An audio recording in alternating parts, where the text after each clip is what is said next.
Dear friends, today the Bible says in John 14:16, He shall give you another comforter that he may abide with you forever. प्रिय मित्रों, आज के मनन के लिए हम देखने पाएंगे यूहन्ना 14 अध्याय वचन 16।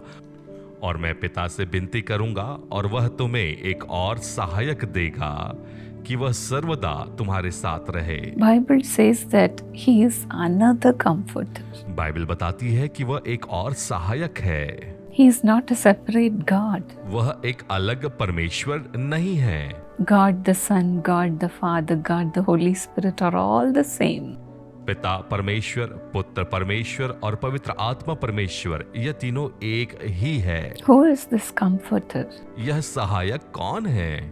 He is God the Holy Spirit. यह पवित्र आत्मा परमेश्वर है। The Bible says in 1 Corinthians 6:19, Bible हमें पहला कुरिन्थियों 6:19 में बताती है Your body is a temple of the Holy Spirit, कि तुम्हारी देह पवित्र आत्मा का मंदिर है and Holy Spirit is given to you as a gift. और पवित्र आत्मा तुम्हें एक उपहार के रूप में दिया गया है। You're not your own. तुम अपने नहीं हो। Your body is a temple in which God lives. आपकी देह पवित्र आत्मा का मंदिर है जिसमें परमेश्वर रहते हैं। How much comforting it is to listen to this. और इस बात को सुनने से कितना अधिक हमें सांत्वना मिलता है। God lives in us. परमेश्वर हमारे भीतर वास करते हैं। This is the first comfort He gives. यह तो पहला आराम है जो वो हमें देते हैं। What does He do as He lives in us? हमारे भीतर रहकर वो कौन सा कार्य करते हैं? Through the Holy Spirit who lives in us, as in Romans 5:5, He pours out His love into our hearts. जो पवित्र आत्मा हमारे मन में हमारे भीतर रहता है, रोमियो 5:5 के अनुसार परमेश्वर का प्रेम हमारे मन में डाला गया है। That too abundant love. और वह प्रेम भी जो बहुतायत का प्रेम है। Yes, dear friend, with His love, He sits inside us and quiets us with His love. हाँ दोस्तों, अपने प्रेम के द्वारा वो हमारे भीतर बना रहता है और हमें शांत करता है। The Holy Spirit sits in our hearts and He quiets us with His love, says Zephaniah 3:17. सपन्या 3:17 के अनुसार परमेश्वर पवित्र आत्मा हमारे भीतर बना रहता है और वह अपने प्रेम के मारे चुपका And रहेगा। He also rejoices over us with singing. और वह ऊंचे स्वर से गाता हुआ तेरे कारण मगन What do होगा। a mother do to her little child? एक माता अपने छोटे बच्चे के लिए क्या करती She है? cradles her child and sings out of love for her child. अपने बच्चे के लिए वह माता तो उसे अपनी गोद में लेकर गीत गाती Likewise, the है। Lord rejoices over us with singing out of great love for us. और इसी प्रकार से परमेश्वर भी अपने महान प्रेम के कारण हमसे उस प्रकार ही प्रेम करता है अपनी गोद में Yes, लेकर। the Lord comforts us just like a mother. हाँ, परमेश्वर हमें एक माता की तरह ही आराम As देते in हैं। Isaiah 66:13, the Bible says, As a mother comforts her child, so will I comfort you. यशाया 66:13 में जिस प्रकार से वचन कहता है, जैसे माता अपने पुत्र को शांति देती है, वैसे ही मैं भी तुम्हें शांति दूंगा। And in 2 Corinthians 1:3, the Bible says, He's a God of all comfort. दूसरा कुरिन्थी पहला अध्याय 3 वचन कहता है, और वह सब प्रकार की शांति का परमेश्वर है। In verse 4, the Bible says He comforts us in all our affliction. और चौथा वचन कहता है, वह हमारे सब क्लेशों में शांति देता है। Even today, may the Lord's comfort come upon you. और आज भी परमेश्वर की शांति आप पर उतर आए। Out of His love for you, He does that. और अपने प्रेम के द्वारा वह आपके लिए यह करता है। When we say, I do not even know how to pray in the midst of my affliction, और जब आप यह कहते हैं कि मैं अपने परेशानियों के बीच में किस प्रकार से प्रार्थना करूं, the Holy Spirit who is in you will be praying for you. और जो पवित्र आत्मा आपके भीतर है वह आपके लिए प्रार्थना करेगा। The Bible says in Romans 8:26, He prays for you with groanings. Romeo 8:26 कहता है कि वो आत्मा हमारे लिए आहें भर भर कर प्रार्थना करता है। Out of so much love for you, He prays for you. आपके प्रति अपने गहरे प्रेम को लेकर वह आपके लिए प्रार्थना करता है। He helps you in your weakness. आपकी दुर्बलताओं में वह सहायता करता है। This is the comfort we have in God. और यही तो परमेश्वर में शांति है जो हमें मिलती है। I have experienced this many times. मैंने अपने जीवन में कई बार इसको अनुभव किया है। I'll be going to the Lord with full of sorrow in my heart. अपने दुखों को लेकर परमेश्वर के सामने मैं कई बार गई। But then when the Lord fills me with the Holy Spirit, after my prayer, I will experience a joy in my heart instead of sorrow. और परमेश्वर ने अपनी आत्मा से भरा प्रार्थना के उपरांत मैंने अपने मन में एक बहुतायत का आनंद अनुभव There will किया। be great rest in my soul. एक महान शांति मेरे प्राण में है। I would feel that God is in me as a comforter. और मैंने जाना कि परमेश्वर मेरे भीतर शांति देने वाला, आराम देने वाले के नाई है। That's the comfort God gives us when we pray to God. और यही तो वो शांति है जो परमेश्वर हमें देता है जब हम उससे If प्रार्थना you have करते हैं। troubles in your life, do not go to a man or a woman for you to get a comfort.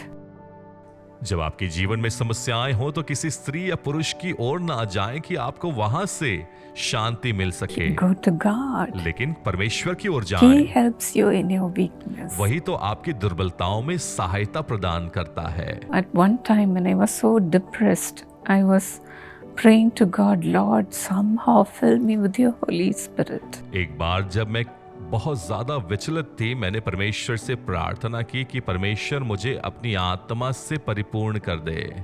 The Lord in a sweet still voice said, my child, go to bed, get up in the morning and pray with your husband.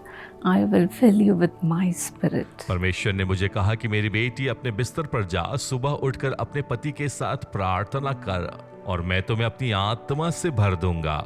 Exactly as he said, the Lord the next morning filled both of us, my husband as well as myself, with his spirit, and he gave us different kinds of languages. और अगली सुबह जैसा परमेश्वर ने कहा, मुझे और मेरे पति को दोनों को परमेश्वर ने अपनी आत्मा से भर दिया और परमेश्वर ने अलग अलग प्रकार की भाषाएं हमें दी। In between our prayer, I saw Jesus face to face. और प्रार्थना के मध्य में मैंने यीशु को अपने आमने सामने देखा।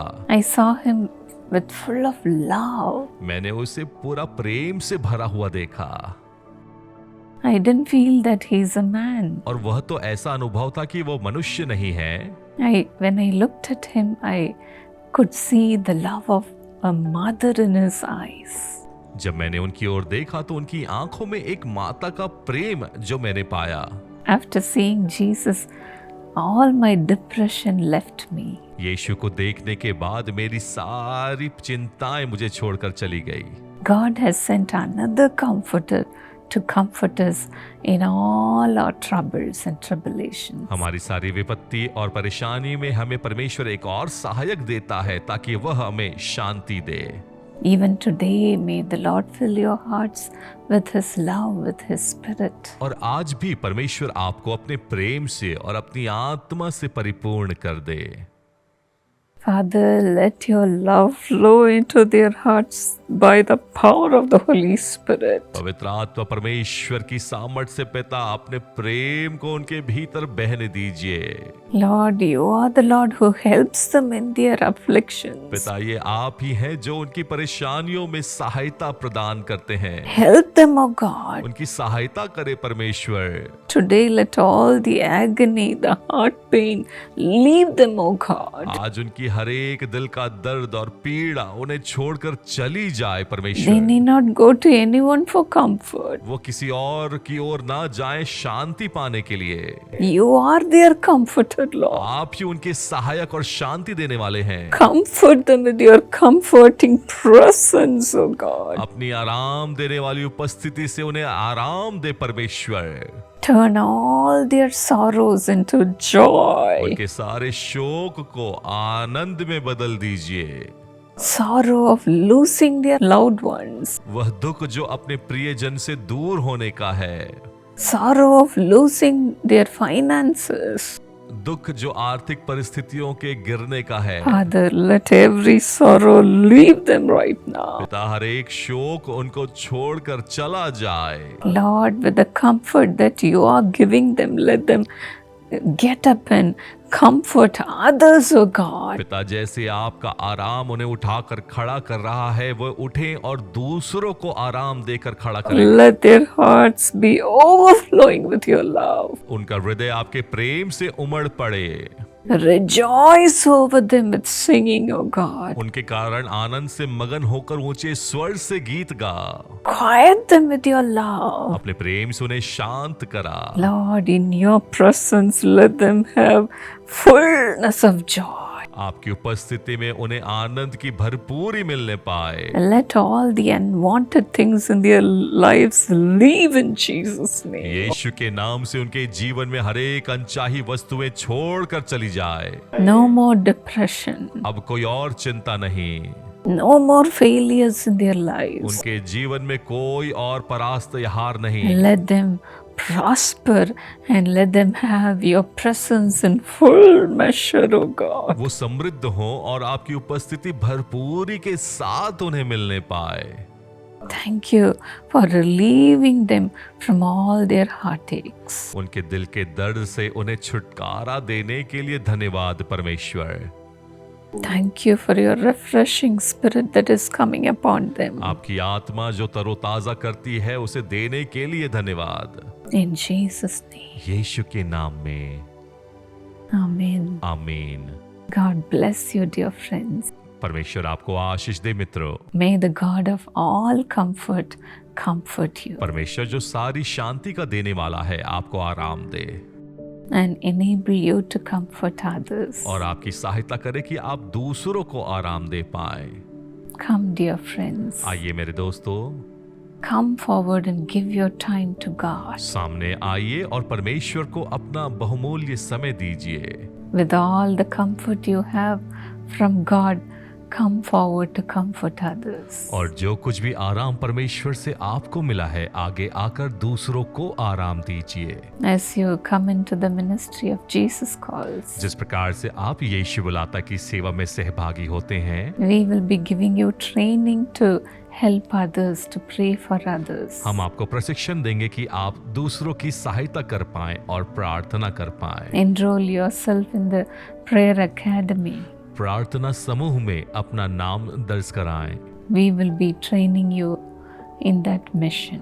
और हम आपको उस उद्देश्य में प्रशिक्षण देंगे। May God use you mightily. परमेश्वर आपको बहुतायत के साथ इस्तेमाल करे। God bless you. परमेश्वर आशीष दे।